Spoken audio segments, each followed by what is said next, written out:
وہ یعنی دجال ہرگز انسان نہیں ہوگا، اس میں کچھ شک نہیں، جو ہوگا وہ شیطان ہوگا۔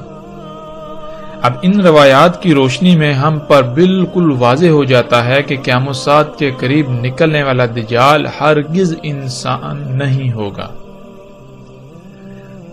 اس کے باوجود اگر ہم اس کو انسان قرار دیتے رہیں گے تو نہ صرف ہم اصل دجال کو اپنا رب بنا لیں گے بلکہ ساعت بھی قائم ہو جائے گی، لیکن وہ دجال نہیں آئے گا جو نظریہ ہم نے قائم کیا ہوا ہے۔ اب یہاں یہ سوال پیدا ہوتا ہے اور یہ بھی کہا جا سکتا ہے کہ ہوگا تو انسان ہی، لیکن وہ انسان شیطان ہوگا۔ تو اس سوال کا جواب حاصل کرنے کے لیے ہمیں یہاں سب سے پہلے یہ جاننا ہوگا کہ شیطان کسے کہتے ہیں، شیطان کیا ہے۔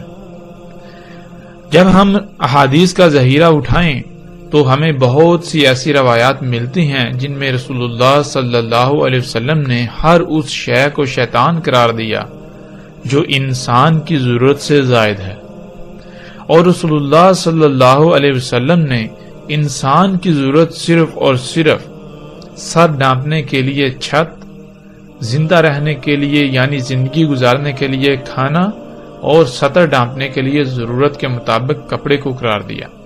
اس کے علاوہ جو کچھ بھی انسان کے پاس ہے وہ شیطان ہے۔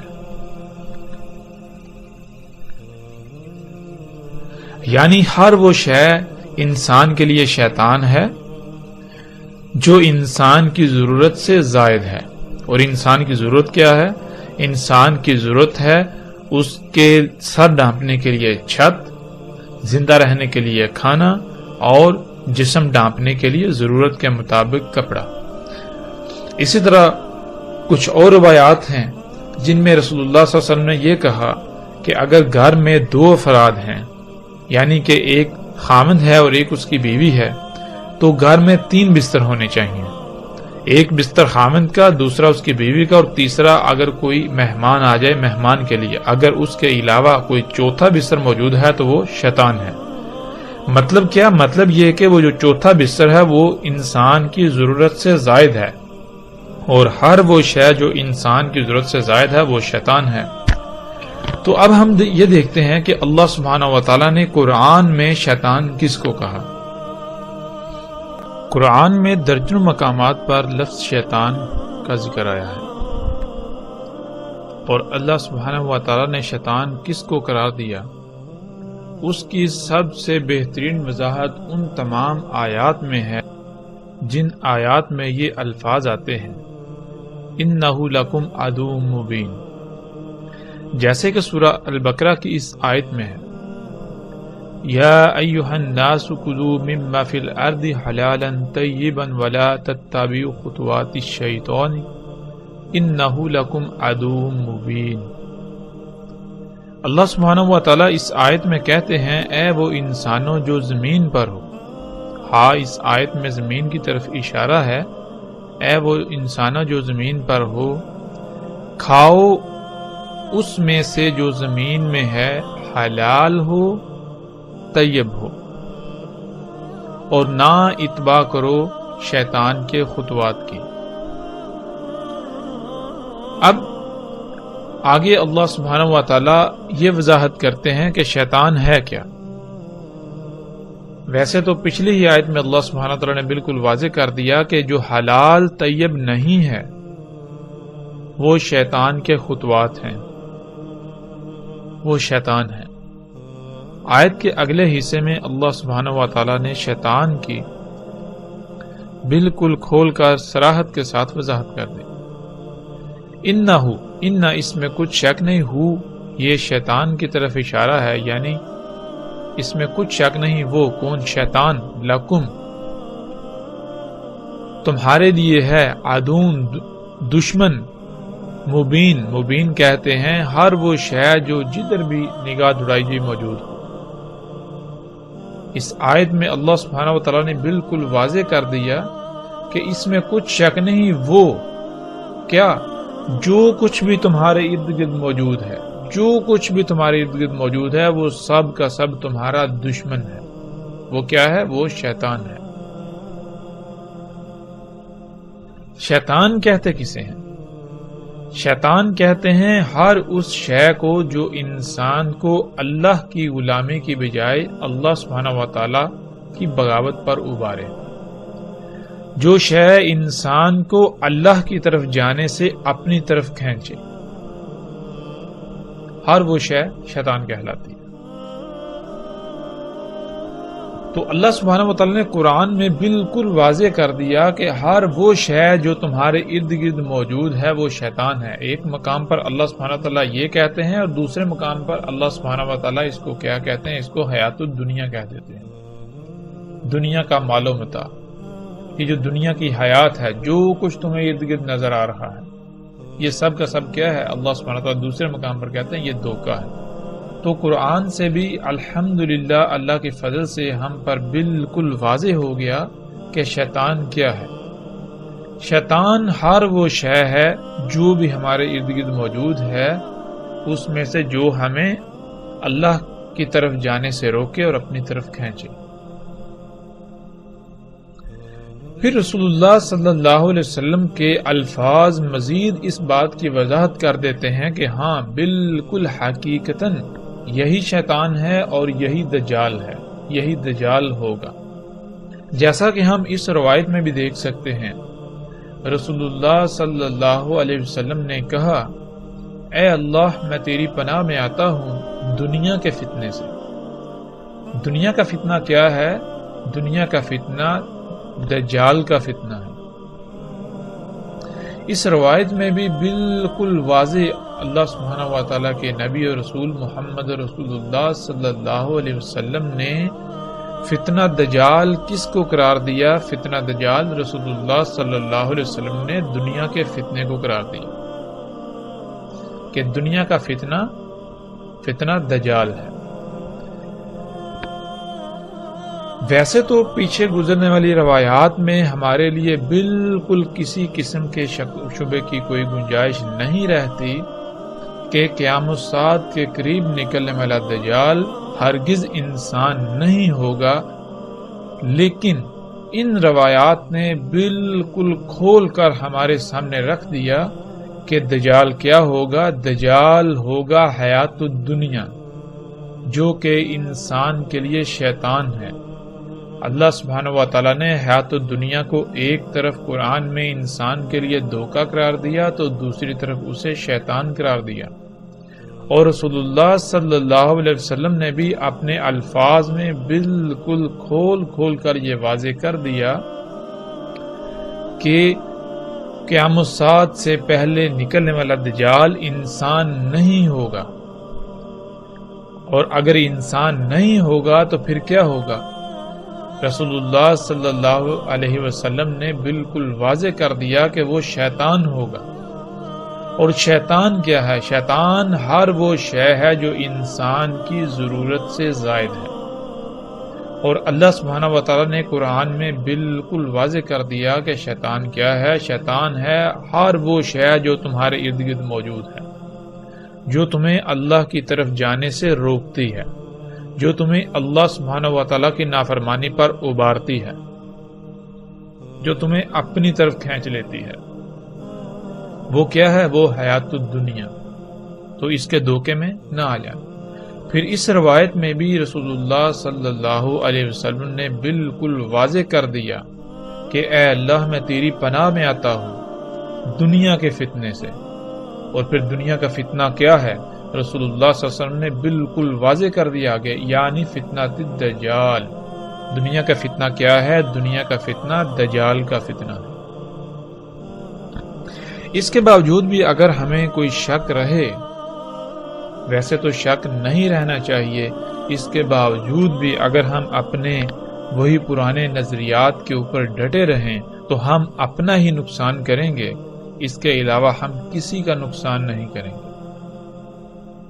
اس کے باوجود رسول اللہ صلی اللہ علیہ وسلم کے جو الفاظ دجال کے بارے میں ہیں قیام الساعت کے قریب نکلنے والے دجال کے بارے میں رسول اللہ صلی اللہ علیہ وسلم نے جو الفاظ بیان کیے وہ بھی ہم آپ کے سامنے رکھ دیتے ہیں۔ رسول اللہ صلی اللہ علیہ وسلم نے کہا، دجال ہوگا مختلف الخلق، یعنی دجال طرح طرح کی کئی مخلوقات ہوں گی، یعنی دجال کوئی ایک مخلوق نہیں ہوگا۔ خلق کہتے ہیں، انگلش میں کہیں تو کریشن، تو دجال طرح طرح کی تخلیقات ہوں گی، مخلوقات ہوں گی، بنائی ہوئی اشیاء ہوں گی۔ اب سوال یہ پیدا ہوتا ہے کہ دجال کا خالق کون ہوگا؟ یعنی کہ وہ طرح طرح کی اشیاء جو دجال ہوں گی، کیا ان کو خلق اللہ کرے گا؟ تو جب ہم قرآن میں دیکھیں تو اللہ سبحانہ و تعالیٰ نے قرآن کے شروع میں ہی کہہ دیا، الحمدللہ، اللہ کے لیے ہے ہی حمد۔ حمد کس شے میں ہوتی ہے؟ حمد ہر اس شے میں ہوتی ہے، حمد صرف اور صرف اس شے میں ہوتی ہے جس شے میں رائی برابر بھی کسی قسم کی کوئی خامی، خرابی، نقص وغیرہ نہ ہو، جو شے ہر لحاظ سے مکمل اور ہر قسم کی خامیوں سے پاک، صرف اور صرف خوبیوں کی مالک ہو۔ اگر کسی شے میں کوئی عیب ہوتا ہے تو اس کے لیے حمد نہیں ہوتی۔ قرآن کے شروع میں اللہ تعالیٰ نے بتا دیا کہ اللہ کے لیے ہے ہی حمد، تو ہم غور کریں کہ آیا دجال میں حمد ہے، یا پھر دجال تو خامیوں خرابیوں کا گڑھ ہے، خامیوں خرابیوں کا نقائص کا مجموعہ ہے۔ دجال تو وہ ہے جس کی وجہ سے ساعت آئے گی، پھر اس میں حمد تو نہ ہوئی۔ جب اس میں حمد نہیں تو پھر اس کا خالق اللہ کی ذات نہیں ہو سکتی، اس کا خالق اللہ کے علاوہ کوئی اور ہے، اور وہ خالق کون ہے اس کی بھی تفصیل آگے صراحت کے ساتھ آ جائے گی۔ لیکن یہاں ہمیں جو بات سامنے رکھنی ہے وہ یہ کہ رسول اللہ صلی اللہ علیہ وسلم نے کہا، دجال طرح طرح کی مخلوقات ہوں گی، دجال طرح طرح کی مخلوقات ہوں گی۔ اب پچھلی تمام روایات کو جب ہم سامنے رکھیں اور رسول اللہ صلی اللہ علیہ وسلم کے ان الفاظ کو سامنے رکھیں تو ہمیں رائی برابر بھی شک نہیں رہنا چاہیے کہ دجال کیا ہے۔ وہ کیا شے ہے جو آج ہمارے ارد گرد ہر طرف کھلم کھلا موجود ہے؟ وہ کیا شے ہے جو حیات الدنیا ہے، یعنی دنیا کا مال و متاع ہے، جس کے دھوکے کا انسان آج شکار ہو چکا ہے؟ یعنی وہ کیا شے ہے کہ جس کے پیچھے انسان دن رات ایک کیے ہوئے ہے، انسان کو یہ علم ہی نہیں، انسان کو یہ شعور ہی نہیں کہ وہ دنیا میں کس مقصد کے لیے بھیجا گیا، کیوں بھیجا گیا، وہ مقصد پورا کیسے ہو۔ آج انسان کا مقصد ہی یہ بن چکا ہے کہ وہ زیادہ سے زیادہ حیات الدنیا جو ہے وہ اکٹھا کر لے، دنیاوی مال و متاع اکٹھا کر لے۔ اور کون سا دنیاوی مال و متاع؟ جو انسان کے اپنے ہی ہاتھوں سے خلق کی ہوئی طرح طرح کی مخلوقات ہیں، جن کو انسان اپنے لیے آسائشیں اور سہولتیں کہتا ہے۔ بہرحال انشاءاللہ اللہ کے فضل سے جیسے جیسے پروگرام میں ہم آگے بڑھیں گے تو ہر بات کی کھل کر وضاحت ہوتی چلی جائے گی۔